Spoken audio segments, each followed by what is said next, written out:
ऐसन काहे कैला बोला भगवान जी है कि दिल के आराम नहीं खे है।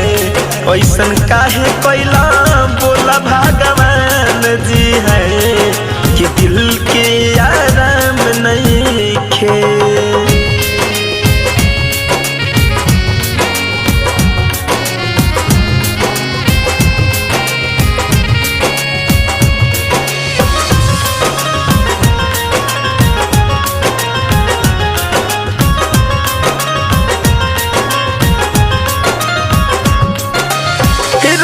इंसान तब तोहरो बुझाई करी त जो प्यार तोहर दिलवा दुखाई। करी त जो प्यार तोहर दिलवा रही त इंसान तब तोहरो बुझाई करी त जो प्यार तोहर दिलवा दुखाई। खाके कही कसम लागे टूट जाई दो, खाके कही कसम लागे टूट जाई दो। जहिया रोई ना ऐसन सुबह समय नइखे। ऐसन काहे कैला सुन भगवान जी है कि दिल के आराम नइखे। ऐसन काहे कैला बोला भगवान जी है कि दिल के आराम नइखे।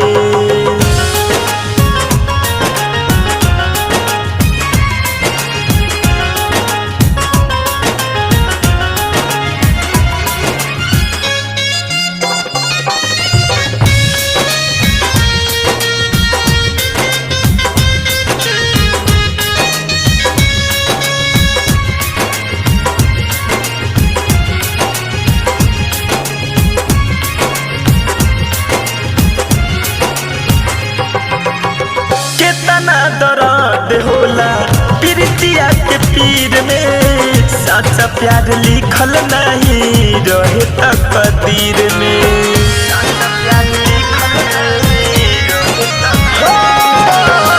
कितना दर्द होला प्रीतिया के पीर में। सच्चा प्यार लिखल नहीं रहे तकदीर में।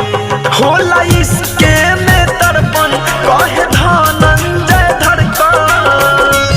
होला इसके में तड़पन कहे धनंजय धड़कन। नाम सुमित द्विवेदी जस बदनाम नइखे। ऐसन काहे कैला बोला भगवान जी है कि दिल के आराम नइखे। ऐसन काहे कैला बोला भगवान जी है कि दिल के आराम नइखे। दूगो दिल के मिला के प्रीत दिल में जगा के।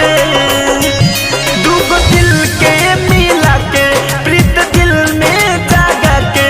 दूर कैला का तोहरा लगे काम नइखे। ऐसन काहे कैला बोला भगवान जी है कि दिल के आराम नइखे है। ऐसन काहे कैला